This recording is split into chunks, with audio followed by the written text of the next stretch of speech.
ये एक ऐसा गाना है जिसको अगर दिन में एक बार सुन लो तो इस गाने की रूह अपनी रूह के साथ जुड़ सी जाती है। गुलजार साहब ने इस गाने को लिखा है और इस गाने में एक लफ्ज़ आता है मुख्तसर।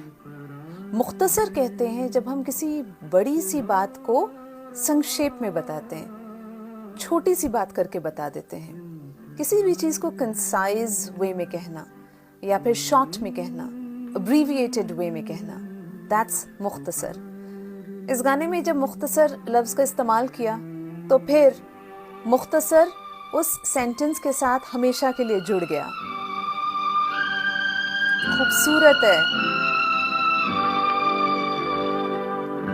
होठ पे लिए हुए दिल की बात हम, होठ पे लिए हुए दिल की बात हम, जागते रहेंगे और कितनी रात हम।